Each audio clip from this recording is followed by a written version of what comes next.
உண்மையிலே வந்து ரம்யா எப்பேற்பட்ட ஒரு கேடி அப்படிங்கிற விஷயத்த வந்து இப்பதான் எல்லாருமே தெரிஞ்சுக்கக்கூடிய ஒரு சுச்சுவேஷன் வந்திருக்கு. ரம்யா வந்து அன்னத்தை எப்படியாவது வந்து அவங்க வீட்டுல வந்து அசிங்கப்படுத்தணும். அந்த சாமிதுரையே சின்ன பொண்ணு அவளை வந்து அசிங்கப்படுத்தி கையை பிடிச்சி இந்த வீட்டை விட்டு வெளியே துரத்தணும் அப்படின்னு பிளான் பண்ணி தான் அவங்க வீட்டுக்கு மறு வீட்டுக்கு வந்து போயிருக்காங்க விருந்துக்காக. ஆனா நம்ம ரம்யா நினைச்ச எதுவுமே வந்து அங்க நடக்க போறது இல்ல. அண்ணன் வந்து உண்மையிலேயே பயங்கரமா செம்ம ட்விஸ்டா வந்து இந்த ஒரு எபிசோட வந்து கொண்டு போறாங்க. அதுக்கான ப்ரெடிக்ஷன் என்ன அப்படிங்கறத நம்ம பார்க்க போறோம். இங்க வந்து ரம்யா ரொம்பவே பாத்தீங்கன்னா பயங்கர திமிரில் வந்து அவங்க வீட்டுல உட்காந்துக்கிட்டு அவங்க வந்து அசைவம் போடுவாங்கன்னு பார்த்தா சைவத்தை போட்டுட்டாங்களே அப்படின்னு சொல்லிட்டு பிடிக்காம சாப்பிட்டுட்டு உட்காந்துருக்கா. அது மட்டும் இல்லாம சாமி தூரம் இந்த வீட்டை விட்டு போயிடக்கூடாது, இன்னும் கொஞ்ச நேரத்துல அண்ணன் வந்து எப்படியோ இங்க வந்துடுவா, அப்பதான் வந்து சாமி துறையை வச்சு அன்னத்தை வீட்டை விட்டு வெளியே துரத்த முடியும் அப்படிங்கிற மாதிரி பிளான் பண்ணி சாமி துறையை அங்கேயே வந்து இருக்க வச்சிருப்பா. சாமி துறையும் புலம்பிக்கிட்டே உட்காந்துருப்பா. இந்நேரம் நான் வந்து அங்க போயிட்டு சரக்கு அடிச்சுட்டு ஜாலியா இருந்திருப்பேன், இங்க வந்து உட்காந்துக்கிட்டு இப்படி இருக்க வேண்டியதா இருக்கே அப்படிங்கிற மாதிரி நினைச்சுக்கிட்டே பேசிக்கிட்டே இருக்க. அங்க வந்து சரவணன் பாத்தீங்கன்னா உடனே சாமி துறைக்கிட்ட வந்து சொல்றாரு, யோ மாமா என்னையா நினைச்சுக்கிட்டு இருக்க நீனு, உங்க வீட்டுக்கு நாங்க புது மாப்பிள்ளை பொண்ணு வந்திருக்கோம், நீ என்னடானா இங்க உட்காந்துக்கிட்ட வந்து சரக்கு அது இதுன்னு பேசிக்கிட்டு இருக்க, எங்க மேல உனக்கு கொஞ்சமாவது அக்கறை இருக்கா இல்லையா அப்படிங்கிற மாதிரி சரவணன் கேட்கிறாரு. என்ன மாப்பிள்ளை இப்படி சொல்லிட்டீங்க, நான் பெக்காத பொண்ணு, என் பொண்ணு எனக்கு எவ்வளோ பெரிய விஷயத்த பண்ணியிருக்கா, என்ன பண்ணணும்னு சொல்லு, உனக்கு வேண்டியதை நான் உடனே பண்றேன் மாப்பிள்ள அப்படிங்கிற மாதிரி இங்க வந்து சாமிதுரை வந்து சொல்ல, இல்ல மாமா நான் ஒரு விஷயம் சொல்லுவேன், இப்பதான் எங்களுக்கு கல்யாணம் ஆயிருக்கு, உனக்கே தெரியும், நாங்க தங்குறதுக்கு ஒரு நல்ல ரூமா எனக்கு ரெடி பண்ணி கொடுத்தா நல்லா இருக்கும், அது மட்டும் இல்லாம அப்படிங்கிற மாதிரி குழம்ப.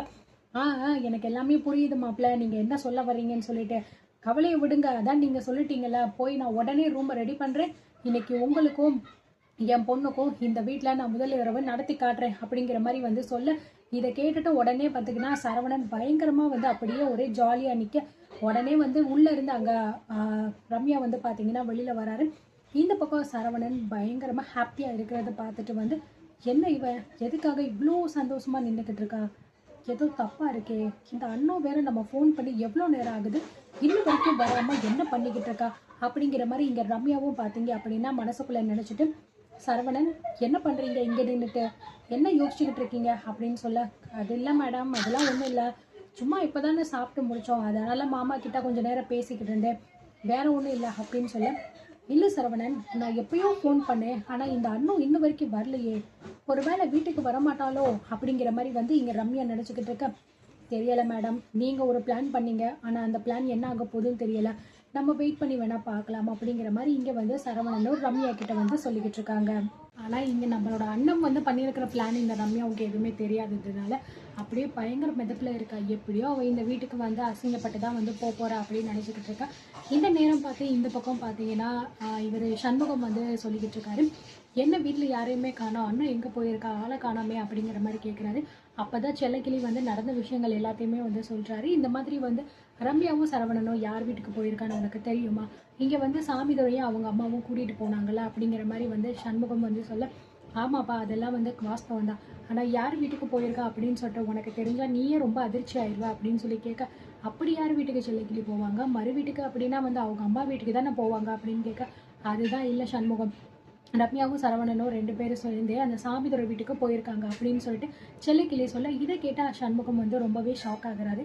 என்ன சொல்ற செல்லக்கிளி, அவன் வீட்டுக்கு எதுக்கு அவன் வீட்டுக்கு வந்து போகணும் அப்படின்னு சொல்ல, என்ன சண்முகம் உனக்கு தெரியாதா, சாமிதுரை தான் ரம்யாவை வந்து தான் பெத்தெடுத்த பொண்ணு பொண்ணு அப்படிங்கிற மாதிரி சொல்லிக்கிட்டு தெரியுதா, தத்தெடுத்த பொண்ணுன்னு வேற சொல்றாருல, அதனால மறு வீட்டுக்கு அவங்க வீட்டுக்கு போய் கூட்டிட்டு போயிருக்கா இந்த 2 பேர்த்தையும் அப்படின்னு சொல்ல, என்ன செல்லக்கிளி இதெல்லாம் சரிப்பட்டு வராது, வா போய் நம்ம 2 பேரும் அங்கே போயிட்டு என்ன ஏதுன்னு கேட்கலாம், ஆமாம் அண்ணன் எங்க, நான் அண்ணத்தை காலையிலேருந்து பார்க்கவே இல்லையா அப்படிங்கிற மாதிரி சொல்ல, இங்கே அண்ணன் இல்லை சண்முகம் அப்படிங்கிற மாதிரி சொல்ல, அண்ணன் வீட்டில் இல்லையா அப்படின்னு சொல்லி கேட்க, ஆமாம் சண்முகம், இந்த விஷயத்த கேள்விப்பட்ட உடனே அண்ணமும் கார்த்திக்கும் கிளம்பி அவங்க வீட்டுக்கு தான் போயிருக்காங்க அப்படிங்கிற மாதிரி இங்கே செல்லக்கிளி சொல்ல, என்ன சொல்கிற செல்லக்கிளி, அவங்க 2 பேரும் அங்கே கிளம்பி போயிருக்காங்களா, ஆமாம் இந்த விஷயம் எப்படி அண்ணத்துக்கு தெரியும் அப்படின்னு சொல்ல, அந்த ரம்யா தான் ஃபோன் பண்ணி நான் உங்கள் வீட்டில் தான் இருக்கேன் அப்படிங்கிற மாதிரி வந்து பயங்கரமாக வெறுப்பேற்றி பேசியிருக்கா போல இருக்கு அப்படிங்கிற மாதிரி சொல்ல, நினச்சேன் நான் எப்படியோ அவள் தான் வந்து இந்த வேலையெல்லாம் பார்ப்பா, ஏதோ ஒரு பிளான் பண்ணி தான் அந்த சாமிதுரை வீட்டில் போயிட்டு இவன் உட்காந்துக்கிட்டு இருக்கா, அந்த சரவணனுக்கு கொஞ்சம் கூட புத்தி அப்படிங்கிறது கிடையாது,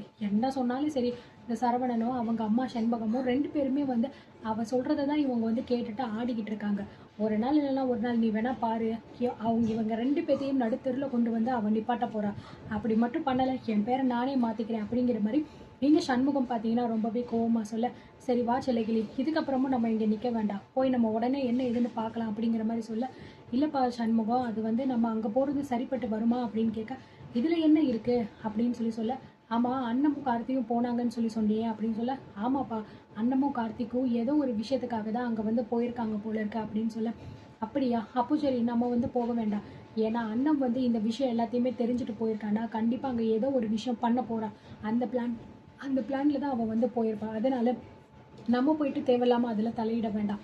எதுவாக இருந்தாலும் என் தங்கச்சி பொண்ணு அண்ணமே எல்லாமே சமாளிச்சுப்பா அப்படின்னு சொல்ல, என்னப்பா சண்முகம் திடீர்னு இப்படி சொல்கிற நீனு, அங்கே போயிட்டு அண்ணன் சாமிதுரையை ஏதாவது சொல்ல, சாமிதுரை வந்து அண்ணத்தை ஏதாவது வெளியிலேயே தள்ளிட்டானா என்னப்பா பண்ணுறது அப்படின்னு சொல்ல, அப்படி மட்டும் அவன் பண்ணிடுவானா, அப்படி மட்டும் பண்ணிட்டான் அதுக்கப்புறம் அவனை நான் என்ன பண்ணுறேன்னு மட்டும் பாரு அப்படிங்கிற மாதிரி சொல்ல, இல்லைப்பா நம்ம இங்கே நின்று பேசிக்கிட்டு இருக்கிறது பதிலா அங்கே பிரச்சனை நடந்துச்சு அப்படின்னா அதை நம்ம சமாளிக்கணும்ல, அதுக்காகவாவது நம்ம உடனே போய் அடங்கணும்ல, வாப்பா போவோம் அப்படிங்கிற மாதிரி சொல்ல, இல்லை செல்லக்கிளி, இப்போ நம்ம அங்கே போனோம் அப்படின்னா அது சரிப்பட்டு வராது. அதனால நம்ம இங்கேயே இருப்போம், எது நடந்தாலும் கண்டிப்பாக அண்ணன் வந்ததுக்கப்புறம் நம்ம கேட்டு தெரிஞ்சுக்கலாம் அப்படிங்கிற மாதிரி இவங்களும் வந்து பேசிக்கிட்டு இருக்காங்க. இந்த பக்கம் பார்த்தீங்கன்னா கார்த்தியும் அண்ணமும் வண்டியில் போய்கிட்டு இருக்காங்க. என்னன்னோ திடீர்னு வந்து இந்த மாதிரி ரம்யா ஃபோன் பண்ணி சொன்னோடனே நீ போகணும் அப்படின்னு சொல்லிட்டேன், எதுக்காக வந்து தேவையில்லாமல் நமக்கு இந்த வேலை, அங்கே போனால் அவள் என்னென்ன பேசணுமோ எல்லாத்தையும் பேசுவாள், இது பத்தாதுன்னு உங்கள் அப்பாவும் உங்கள் சித்தியும் வேற வாய்க்கு வந்ததெல்லாம் பேசுவாங்க, இதெல்லாம் நமக்கு தேவையா, நம்ம கேட்கணுமா அப்படின்னு சொல்ல, சின்னத்தா நான் எதுக்காக இப்போ அங்கே போகணும்னு சொல்லிட்டு நான் உங்ககிட்ட சொல்கிறேன், அதை கேட்டீங்க அப்படின்னா நீங்களே கண்டிப்பாக போகணும் அப்படின்னு தான் சொல்லுவீங்க. அந்த ரம்யா நினச்சிக்கிட்டு இருப்பா, நம்ம அந்த வீட்டுக்கு போனால் நம்மளை அசிங்கப்படுத்தி அவமானப்படுத்தி வீட்டை விட்டு வெளியே தள்ளணும் அப்படிங்கிறது தான் அவள் பிளான் பண்ணி அங்கே போயிருக்கா அப்படிங்கிறது எனக்கு எப்போவோ தெரியும் சின்னதா. ஆனால் நம்ம இப்போ எதுக்காக போகிறோம் அப்படின்னா ரம்யாவுக்கே ஒரு பயங்கரமான ட்விஸ்ட்டை கொடுக்கறதுக்காக தான் வந்து போகிறோம். அதை நான் அங்கே போகணுன்னே உங்களுக்கு நான் நடத்தி காட்டுறேன், நீங்களே பாருங்கள், அப்போ தான் தெரியும் இந்த அண்ணம் பண்ணது சரியா தப்பா அப்படின்னு சொல்லிட்டு. இங்கே பார்த்தீங்கன்னா அண்ணமும் வந்து பயங்கரமாக பேச, இதை கேட்டுட்டு கார்த்திகம், சரி அண்ணம் நீ என்னமோ சொல்கிற, எது நடந்தாலும் நல்லது நடந்தால் நமக்கு சந்தோஷம் தானே அப்படிங்கிற மாதிரி நினச்சிட்டு 2 பேரும் போய்கிட்டு இருக்காங்க. ரம்யாவுக்கு இப்போ வீட்டுக்கு போனோடனே பயங்கர ட்விஸ்ட்டாக இருக்க போகுது அண்ணம் பண்ணுறதை பார்த்துட்டு. இதை பார்த்துட்டு ரம்யா என்ன பண்ண போகிறாங்க, அடுத்து என்ன முடிவெடுக்க போகிறாங்க அப்படிங்கிறத அடுத்தடுத்து நம்ம பார்த்து தெரிஞ்சுக்கலாம். ரெகுலராக பார்த்து தெரிஞ்சுக்க நம்ம சேனலை சப்ஸ்கிரைப் பண்ணிக்கோங்க. தேங்க்யூ.